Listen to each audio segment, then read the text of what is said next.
Hello Ratbags, it's Jade. Welcome to an Access Show special. Today I'm bringing it forward a couple days because there's a fair bit of information already about your favourite survival, early access and indie games. So please make sure you like and stay tuned for information about ARK updates. Breath Edge has got a brand new chapter for its space comedy game. Dawn of Man survival simulation city builder is now available on Xbox. The new game from Conan Exiles developers Funcom, in fact, is another Conan game, but maybe a bit different than what you're used to. Got a release date for that in February.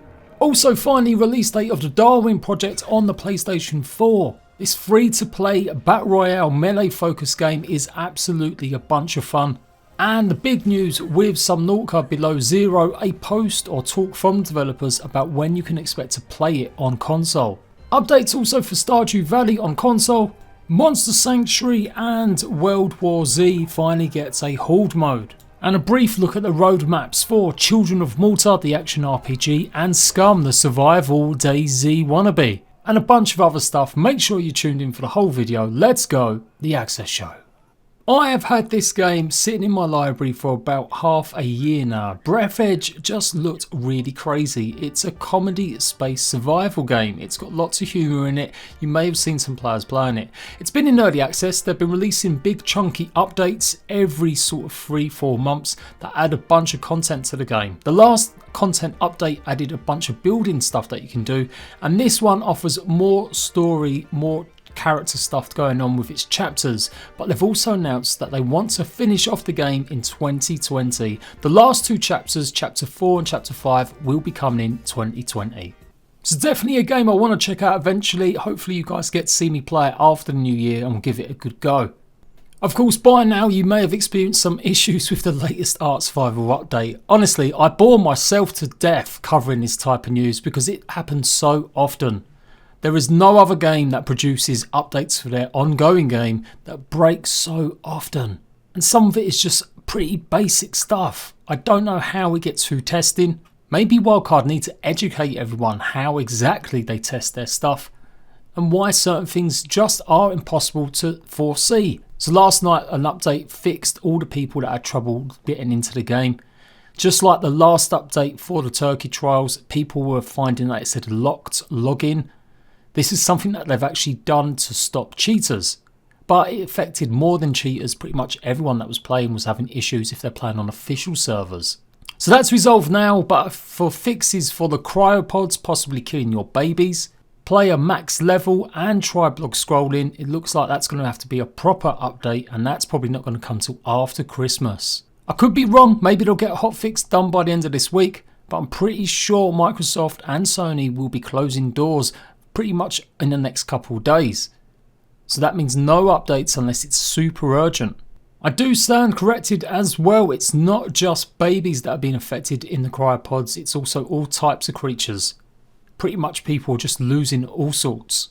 The winter event seems to be going well. You guys are loving my chibi tutorials, but once again the good work that Wildcard do gets overshadowed by the incompetence. Anywho, any more updates than this, if there is a patch fix for it, I'll let you guys know. What started out as a bit of a joke is actually happening, and we've got a full release date. It's already been delayed once. It was meant to come out on PC and then console a bit later, but it looks like they've consolidated the release to be on all platforms at the same time. 25th of February 2020, you'll get a chance to play Conan Chop Chop. It's also going to be appearing on Nintendo Switch, and that's where hopefully I'm going to be trying to get a copy. It's a 1 to 4 dungeon crawler game. Obviously utilising lots of the Conan Exiles characters and lore, but adding a little bit of unique elements and obviously artwork to it. You've got all sorts of gear and upgrades that you're going to be able to do, pretty much just like the Conan Exiles game, and lots of special abilities while getting lots of loot. It may not be the Conan Exiles game you needed, it might end up just being something you want though. I'm definitely going to be giving this a go. It reminds me a bit of Castle Crashers, and I absolutely loved that game back in the day. One game I spoke about last year, maybe a bit older than that in fact, when it appeared on the Xbox Games Preview and PC, was the Darwin Project. It was a fun little battle royale, but no one was playing it because they put a fairly hefty price. They eventually went free to play and it's gained a pretty decent following. It's a battle royale with a difference though. It's very much focused on melee, or at least very limited to certain things like bow and arrow, and you've got a few little extra abilities. Imagine a Hunger Games, but with more items to proper use. That's what the Darwin Project offers. It's going to be coming out on the PlayStation 4, and that's going to be happening in January. It also gives you the chance to participate just by watching. You can control how the tournament will go, how that match. You can mix up the tile sets and make it more harder for players. You can give certain players buffs and debuffs, and it all just adds a little bit more excitement to it. So the Darwin Project is going to be coming in January. I can't wait to give this one a try. I'm going to be going up against 9 other players. And they're also adding in the brand new class system, which gives even more pieces of decent gear like the jet wings and the grapple gauntlet. So yeah, for sure, I'm going to be trying this one. I played it a little bit on the channel when it came out and I quite enjoyed it. You'll have noticed quite a few simulation games heading their way to console. It seems like the power of PS4 and Xbox is perfect for a majority of them. One that came about a little while ago and generated a fair amount of buzz was Dawn of Man. Set 12,000 years ago, you know the kind of deal, going forth exploring a land and trying to set up your settlement, building up certain pieces to get more resources, and obviously expanding your tribe and your clan and taking advantage of the wildlife. You have to be careful though of the enemies that are there, and you're obviously going to be hunting for food. Sending your tribe members to gather and hunt is going to be a key important feature of the game. It's now available on the Xbox. It doesn't say if it's in game preview. I thought this game was still in preview on PC. It just simply says it's a game on Xbox released now. So yeah, pretty interesting. I'd like to give this one a shot. As I said, it may look a little bit too basic for some people and might not have all the bells and whistles of something like City Skylines. But for sure, if you love simulation and a bit of survival, then you might really enjoy Dawn of Man. Go ahead and build yourself your own little Stonehenge. News of a couple of updates now, starting off with World War Z. I thought this was a bunch of fun playing it with my son and some of you ratbags when it came out a good few months ago, and since then I've been adding more and more content. Something a lot of people requested is now available. It launched yesterday in fact, and that is Horde Mode Z.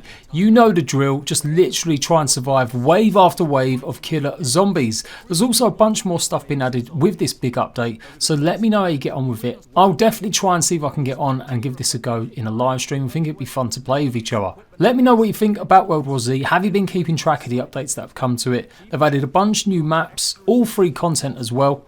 Definitely fleshing out something that was a massive hit, considering that no one really thought it would be that big. Pretty much exactly like the movie. So it looks pretty snarly, all these monsters, zombies, finding ways traps and getting yourself extra loot. Yeah, I'm pretty much down to play something like this.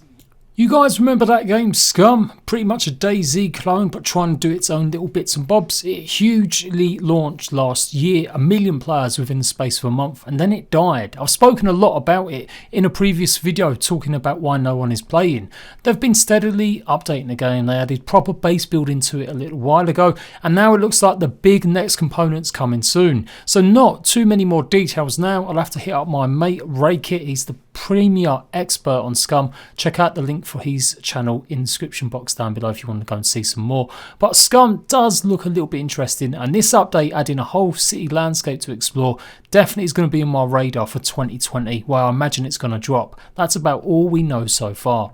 Also going live yesterday was the Stardew Valley 1.4 update. It's now available for the Switch and the PS4, and it should have gone live on the Xbox as well. This is meant to be like a quality of life and fixing up stuff update, which pretty much just done and repatched a lot of stuff, added improvements to the game. New endgame mystery, more character events, more fish ponds, and the new map 4 corners, which allows you all to play co-op but not interfere with each other's savings. Bunch of new items, a bunch of new hairstyles and clothing to wear, and the minigame Junimo Kart has been completely redone. Again, a fantastic developer this, made millions off of Stardew and still supporting the game with content absolutely free.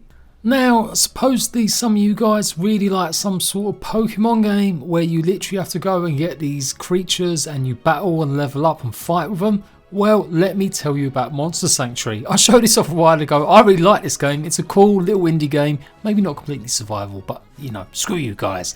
It's a 2D pixeler. They've just added though the PvP online component. So now instead of just running around a world collecting your creatures and fighting the enemies from the computer control, you can now face off against other players. This is exactly what this type of game needs. It's on PC at the moment, but I think this will make a good fit for consoles, and Team 17 are the publisher behind it, who have a good reputation for bringing these games to console too. So go and try it out right now. I'm going to give it a go once I build up my pack a little bit better, and it could be good.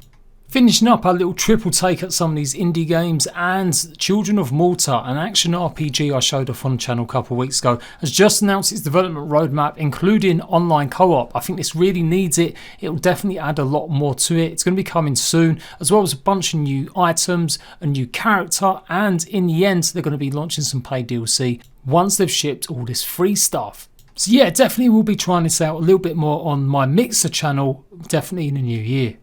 Now I was going to do this story on its own separately, but I decided just to chuck it in here. Subnautica Below Zero. Obviously we knew that it was going to be coming to console, but we haven't actually had any dates, times, or what kind of their roadmap was going to be. 4 weeks ago they announced a big huge change in mixing up how the story goes. They're just not happy with it, and they're still not happy. Remember, Below Zero is the standalone expansion. It's not a direct sequel to Subnautica, it's not DLC. It's just another game set in the same universe. The deep dive update did launch on 7th of December, added the kind of fresh way of looking at the story. So they remixed the story up and have presented the game in how they want it to go going forward, but they do admit they've got lots of work to do and where to take it. On top of that though, they've kind of reworked a lot of the areas and made it so it's more cohesive. This wasn't all just down to them not knowing, it was in fact down to one of their lead writers leaving the company. So they've got a brand new writer. Hopefully this means the story is going to get ramped up in 2020. Although a bulk of the developers are now working on a big new project for Unknown Worlds. It looks like they won't be releasing the full story or the rest of the completed story until the game's fully released. And that brings me on to the Xbox and PlayStation versions. It's not as much info as I thought it'd be. Some of you guys were super excited, but let's go through it anyway. We are planning to ship Below Zero on Xbox One and the PlayStation 4. Our goal is to ship simultaneously with PC version 1.0, but it's probably too soon to know if that's realistic. We have more work to do to make Below Zero as good as it can be before releasing it on any platform. Behind the scenes, we've been working to improve our console efforts in-house. We learned a lot from the process of taking Subnautica to Xbox and PS4 with the help of Panic Button and Grip Games, and we are putting a fair bit of effort into bringing these efforts back in-house and making sure that the consoles get the love they deserve.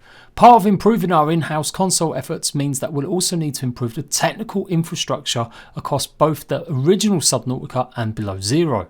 We'll be shipping updates to Subnautica on Xbox and PS4 as part of this process. So I did tell you last week about some of the updates that have been coming, lots of hot fixes and improvements, particularly for console where the performance is still not that great. I am a little bit concerned and worried about them bringing it back in-house. While Subnautica was in early access the first time, on Xbox particularly it wasn't treated very well. Initially they had updates going for it for a good few months, but the game was super laggy and just super unresponsive.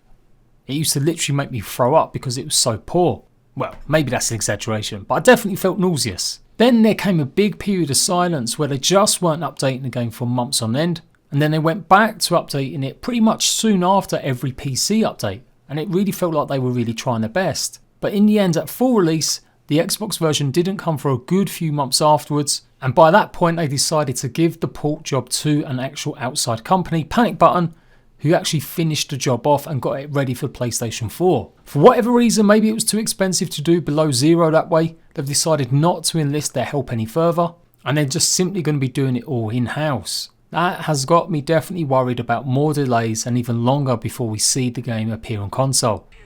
I fully expected to maybe see Below Zero come to early access again on the Xbox, but by the sounds of it they may be trying to avoid that this time. Fingers crossed we get more substantial news about this. So there we go, rat bags, that is the access news, survival news today. It's probably gonna be the last one of the year. I've been saying that for the last 2 or 3 videos, but I mean it this time. This is the last access show. Enjoy your Christmas, and I hope to see you with even more survival news, indie news and early access in the new year. Thanks a lot for watching guys, laters.